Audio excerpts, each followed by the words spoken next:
네, YTN 라디오 생생경제 함께하고 계시는 지금 시각 3시 28분 37초 막 지나고 있습니다. 열심히 공부해서 좋은 주식에 좋은 투자를 하는 방법을 배우는 시간입니다. 주식연구소. 자, 오늘도 연세대학교 국제대학원 이남우 교수 화상 연결로 만나도록 하겠습니다. 교수님 안녕하세요. 네, 안녕하세요. 교수님 지금은 어디에 계시는 거죠? 지금 저 샌프란시스코 시내에 있습니다. 그래서 2주 전까지 그 팔로알토라는 어떻게 보면 실리콘밸리 메카, 스탠퍼드 대학도 옆에 있고 거기 있다가 네. 이쪽 북쪽으로 한 45km 운전해서 샌프란시스코 시내 그 에어비앤비에 있습니다. 제가 해외 나오면 에어비앤비 주로 많이 이용하거든요. 네, 알겠습니다. 저 미국 현지에서 또 오늘 교수님께서 소식을 전해 주실 텐데, 자, 저희가 앞서서도 뭐 환율 얘기하면서 미국 시장 흐름 얘기를 잠깐 짚긴 했는데 새해 이후에 미국 시장 흐름이 별로 지금 좋지 않은 것 같습니다. 그 배경에 블랙 수요일이 있었다고 들었는데요. 이게 어떤 건가요? 배경을 좀 설명을 해주시죠. 그러니까 지난주 수요일 날 나스닥이 3.3% 폭락을 했습니다. 그래서 네. 그 보통 주가가 많이 빠지면 이제 블랙이라는 말을 붙이거든요. 제가 그 유래는 35년 전에 제가 MBA 하러 갔을 때 하루에 S&P가 22% 빠진 적이 있었습니다. 블랙 먼데이라고. 시장이 진짜 충격이었죠. 근데 네. 하여간 지난주 수요일 날은 그 정도는 아니지만 3% 이상이 빠졌고 지난주 전체로 주식시장, 채권시장 다 마이너스였어요. 그래서 분위기가 상당히 안 좋고 제가 채권 오래 한 분들하고 얘기를 해보니까 아주 지금 긴장하고 있다고. 그래서 지난주에는 우리나라 장은 오히려 많이 안 빠졌죠.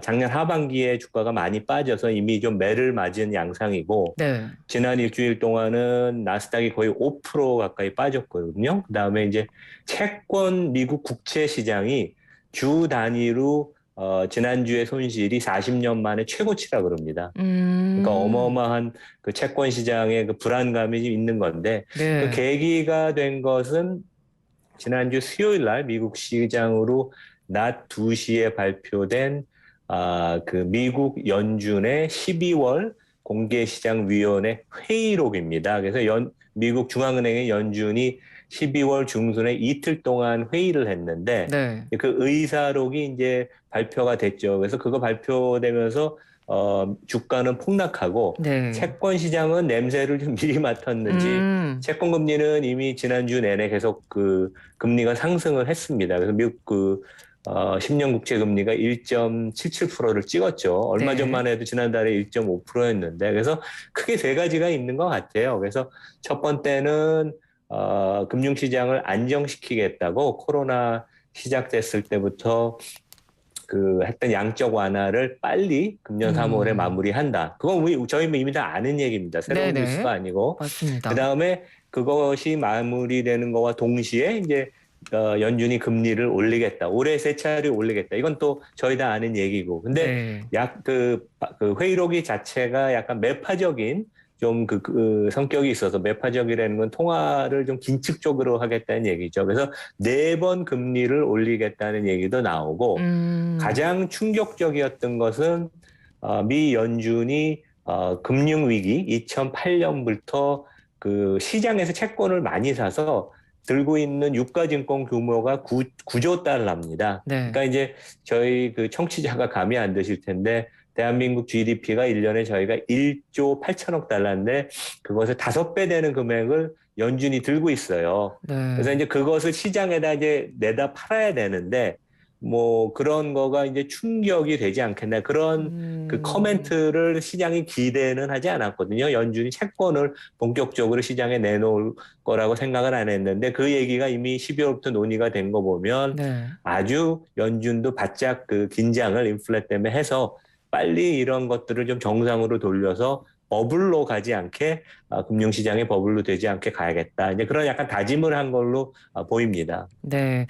그러면 지금 이 미국 시장의 하락을 이른바 그 예정된 조정, 좀 건전한 조정 상황이라고 저희가 지금 봐도 되는 걸까요? 저는 그렇게 생각합니다. 그러니까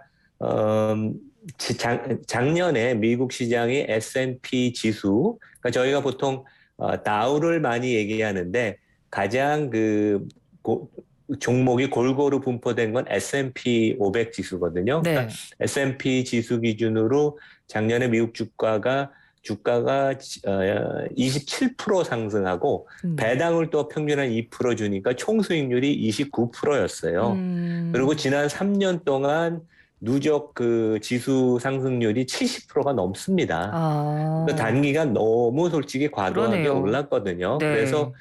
그 미국 시장의 퍼가 이미 작년 초에 23배에서 시작해서 21배로 내려왔거든요. 네. 근데 이제 여기서 퍼가 좀 더 내려가야 되는 게 아닌가. 근데 연준은 이 내려가는 과정이 너무 갑자기 많이 내려가면 시장이 충격에 빠질 수 있으니까 네. 빨리 금리를 올리면서 시장이 좀 정상으로 가게. 그동안은 비정상이었거든요. 코로나 상황 때문에. 네. 금리가 제로 금리였으니까. 그래서 이제 이런 것들을 좀 신중하게 시장과 교감하면서 가려고 그런 거여서 저는 그 자체로는 그렇게 나쁘게 보진 않습니다. 그리고 실제 저희가 얘기하는 좀 엉터리 기업이라는데 좀 퀄리티가 떨어지고 펀디멘탈이 떨어지는 데들이 주가가 최근에 조정을 많이 받았어요. 그래서 네. 뭐 아크 이노베이션 ETF, 저희가 저도 지금 이제 줌으로 미국에서 여기 YTN하고 하고 있고 뭐 니콜라 뭐 이런 데들이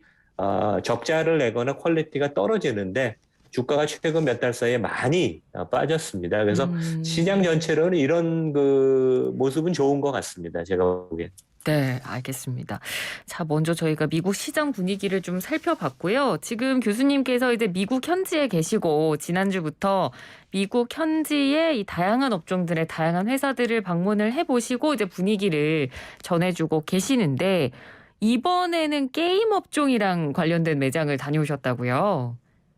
제가 그러니까 뭐 거의 매일 여기저기 이제 궁금해서 다녀보기도 하고 왜냐하면 제가 네, 항상 얘기하는 게 투자하는 경험이다. 네, 몸으로 직접 느끼는 게 중요한데 게임스톱이라고 작년에 미국에서 가장 핫한 주식이었습니다. 그래서 거의 1000% 올랐거든요. 근데 네, 실제 그 매장을 제가 방문을 했는데 여기가 이제 뭐 플레이스테이션이나 뭐 엑스박스 360 이런 것들 그 게임 기기를 파는 데인데 네, 작년에 주가가 뭐 1000% 가까이 올라서 시가총액이 한 12조 원쯤 되거든요. 그러니까 뭐 작전주라는 표현은 그렇지만 개인들의 테마 주식, 개인들이 좋아하는 주식인데 방문해 보니까 진짜 그 요즘은 다 이런 게임 기기 이런 것들은 그 MZ 세대는 다 온라인으로 사지 않습니까? 직접 네, 사면 그렇죠. 되는데. 근데 네. 여기는 누가 가서 사겠어요. 그러니까 진짜 이거는 펀더멘털이 없는데 그 개인들이 유동성이 너무 많다 보니까 작전 가치만 끌어올리는 그런 그 양상의 종목이었거든요. 그래서 이런데도 음. 주가가 그래도 조정을 최근에 많이 받고 있습니다. 그런 면에 있어서는 시장의 방향은 맞는 것 같고 이 게임스톱 같은 데는 보면 계속 적자를 내고 있고, 네. 그다음에 유일하게 지금 돈이 있는 게 작년에 주가가 올라서 증자를 해갖고 한 1조 원 이상 돈이 있더라고요. 그래서 그걸 계속 음. 까먹으면서 지금 장사를 하는데, 네. 진짜 이런 그 약간 엉터리 기업들이 조정을 받는 것은 시장 전체를 위해서는 저는 좋다고 봅니다. 예. 네. 그런 가운데서도 그래도 좋은 주식들은 좀 재평가를 받고 있을 것 같은데 몇몇 기업들을 좀 소개를 해 주신다면요. 예, 그러니까 제가 전에 여기 생생경제에서도 여러 번 말씀을 드렸는데 그 2030년까지 들고 갈 만한 10대 종목을 제가 한번 그때 소개해드렸던 것 같아요. 2달 네. 전에요. 네. 근데 이제 거기에 포함된 P&G, 음. 저희가 뭐 쓰는 생필품들이 많이 여기 만드는데 P&G, 그다음에 헐시라고 초콜릿 회사, 이 두 회사들을 보면 지난 1년간 과거 3개월도 주가가 꾸준히 계속 오르고 있습니다. 네. 그리고 뭐 그 TJX라고 제가 전에 좋게 보는 소매 유통업체, 여기도 시가총액이 한 100조 원이 넘고요. 그다음에 네. 디아지오라고 그 영국의 그 주류 회사인데 여기가 뭐 조니 워커, 보드카, 뭐 기네스 맥주 아. 이렇게 사람들이 많이 찾는 그 주류를 만드는데도 여기도 좋은 회사인데 꾸준히 계속 주가가 오르고 있습니다. 그래서 네. 그 부침이 심한 IT 기업이나 아니면 내용이 없는 종목들은 많이 조정을 받지만 이렇게 음. 퀄리티 좋은 브랜드 뛰어나고 제품이 뛰어나고 안정적인 회사는 오히려 주가들이 최근에 더 우상향하는 그런 모습을 보여서 네. 시장 전체로는 뭐 저는 그냥 건전한 조정 정도로 보고 있습니다. 뭐 조정이야 더 갈 수 있겠지만. 네. 네. 알겠습니다. 자, 그럼 미국 시장 저희가 이제 그 기업들까지 한번 좀 살펴봤고 다시 한국 주식 시장으로 돌아와서 한국 이야기도 좀 해볼 텐데요. 교수님께서 한국 주식 시장에서 투자를 할 때 리스크를 5가지를 꼽으셨다고 들었는데 리스크가 5개면 너무 많은 거 아닐까요? 그러니까 제가 그 여러 번 이제 리스크를 항상 이해하고 투자하자 그런 말씀을 드렸잖아요. 그래서 네.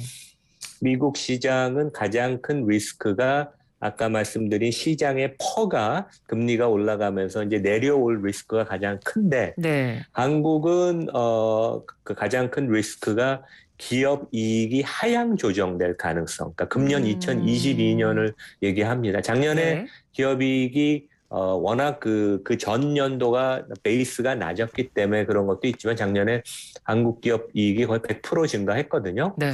근데 이제 올해 애널리스트들은 한 10% 가까이 이익이 국내 기업이 증가한다고 보는데 보통 사이클이 한번 꺾이면 우리는 감익, 이익이 감소하는 걸로 돌아갑니다. 그래서 네. 이익의 하향 조정 리스크가 크고 이제 그 부분이 실제 우려감으로 작년 하반기에 주가가 좀 빠진 것 같고요. 그다음에 이제 중국이 시진핑 그 수석이 공동 부유를 추구하면서 지금 경제 성장률이 앞으로 어떻게 될지 참 그 전문가들도 되게 당황하고 있습니다. 네. 이제 그런 상황이면 그 중국의 경제에 우리 레버리지가 크기 때문에 한국은 대한민국 기업들이 두 번째 리스크인 것 같고 세 번째는 이제 대선이 얼마 안 남았는데 네. 시장 친화적인 그 대통령을 아무래도 원할 것 같은데 이제 그것과 관련된 리스크가 있는 것 같고 네.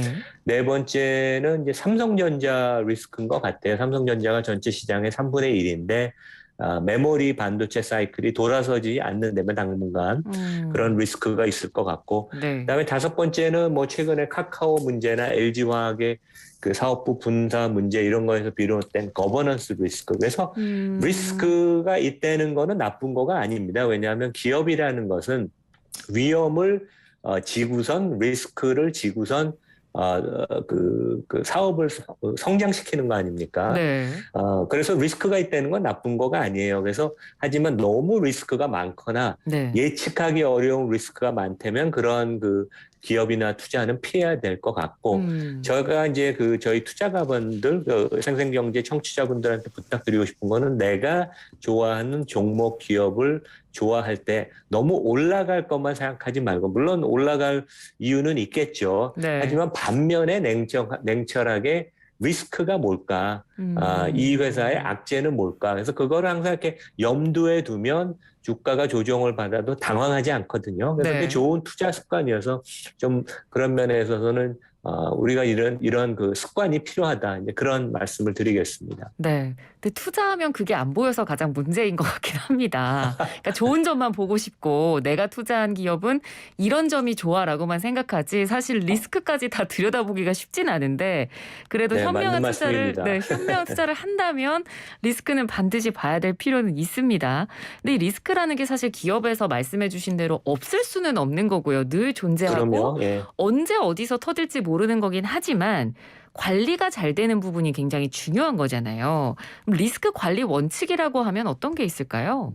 그러니까 저희는 그 투자가들한테 저는 이렇게 권합니다. 그래서 내가 가령 삼성전자, 현대차 아니면 뭐 SK텔레콤 이런 종목을 내가 좋아하는 이유를 3가지에서 5가지를 적고 자기가 뭐 컴퓨터에 정리를 하든 아니면 공책에 정리를 하든 정리를 하는 습관이 중요합니다. 반면에 이 기업이 생각보다 돌출 악재가 나올 리스크가 뭔가 그것을 5가지를 정해서 항상 2가지를 비교하는 그런 습관이 중요할 것 같고 네. 저희가 명심해야 되는 것은 투자에는 항상 리스크가 따릅니다. 그러니까 지난주 미국 국채 시장 같이 미국 국채가 세상에서 가장 안전하다는 그 유가증권이거든요. 네. 거기가 엄청난 손실이 난 것처럼 투자에는 항상 리스크가 따르고 저희 개인 투자가와 좀 더 그 전문화된 외국인 투자와의 가장 큰 차이는 리스크에 대한 태도일 것 같아요. 그러니까 저희 개인들이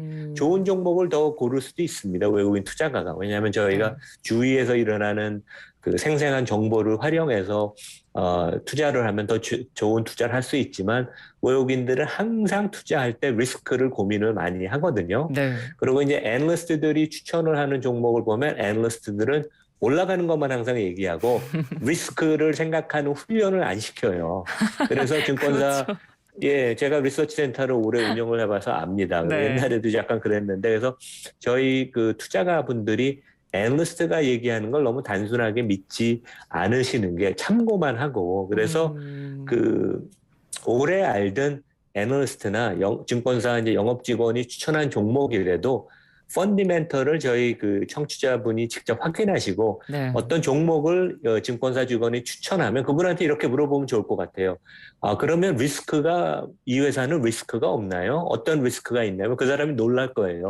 왜냐하면 그런 거 생각을 안 해보니까. 근데 네. 이게 가장 그 투자에서 실수를 안 하기 위해서는 필요합니다. 그래서 그런 그 리스크 관리 원칙을 저희가 철저하게 지키면 실수를 안 합니다. 예. 네, 알겠습니다. 그래서 실전으로 들어와서 저희가 좀 대장주별로 리스크들이 올 한 해 어떤 것들이 좀 잠재돼 있는지를 미리 알고 가면 좋을 것 같은데 아까 뭐 잠깐 이제 삼성전자 언급해 주시면서 반도체 수급 문제도 얘기를 해 주셨습니다만 올해 삼성전자 리스크라고 하면 어떤 걸 꼽을 수 있을까요?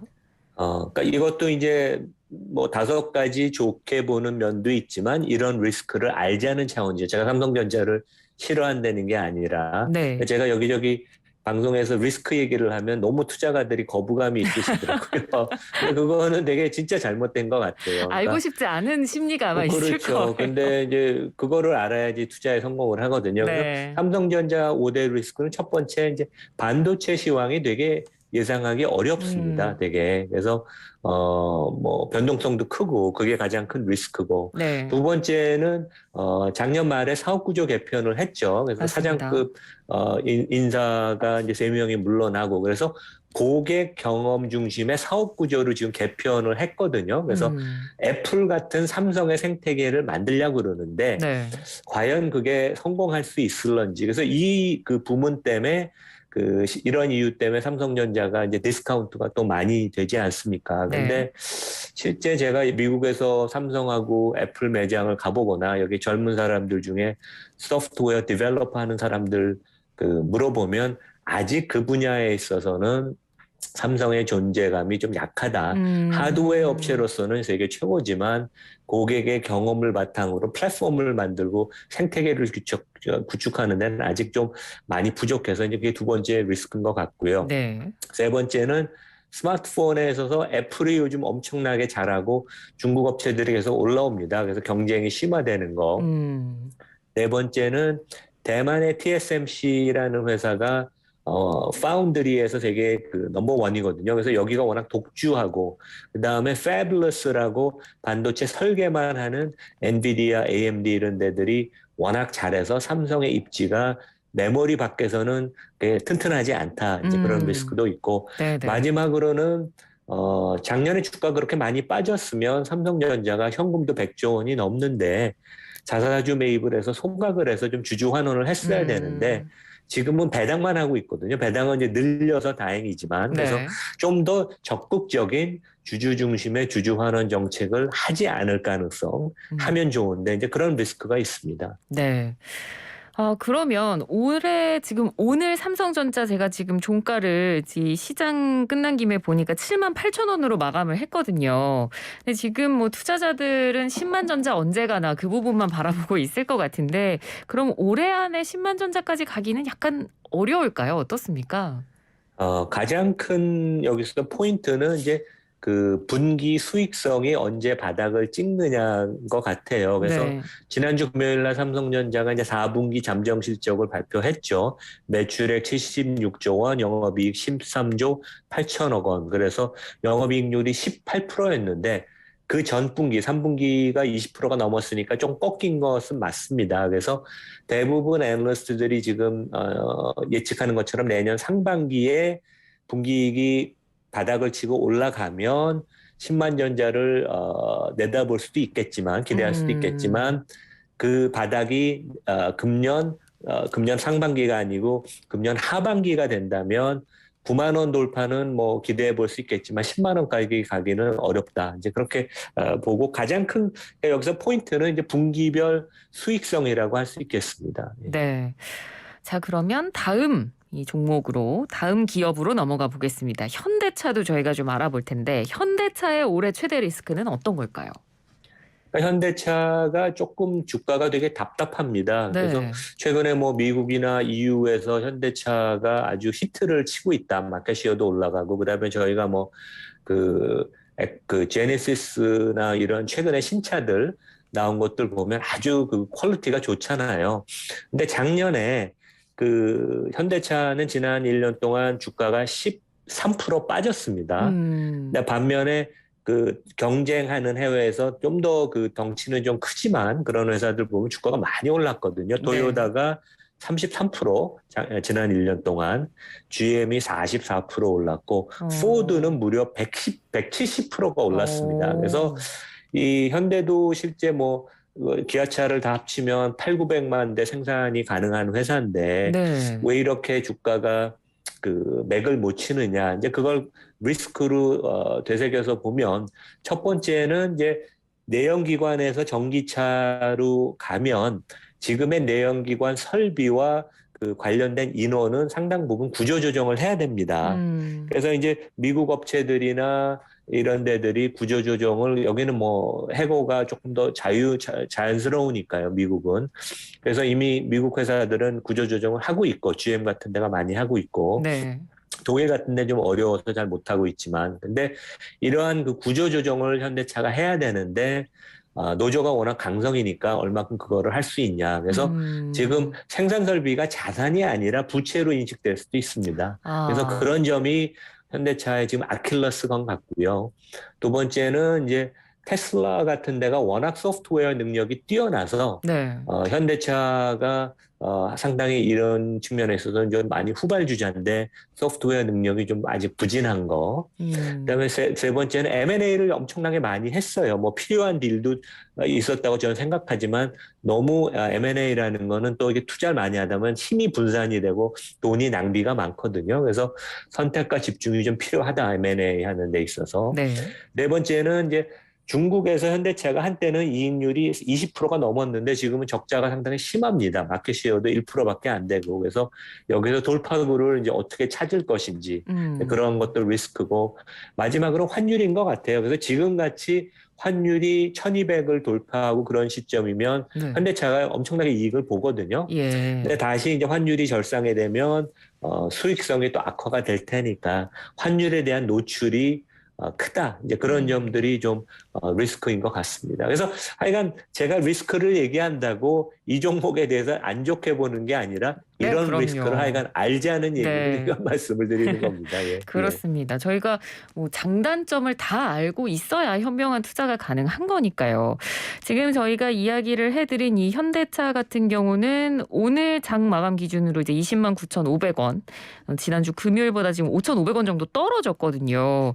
올해 주가 흐름 현대차는 어떻게 이어갈까요?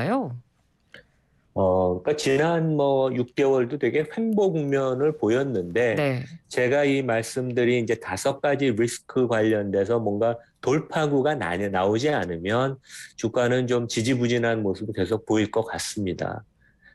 네. 알겠습니다. 자, 오늘도 주식연구소 연세대학교 국제대학원 이남우 교수와 함께했습니다. 교수님 오늘 말씀 잘 들었습니다. 고맙습니다. 네, 감사합니다.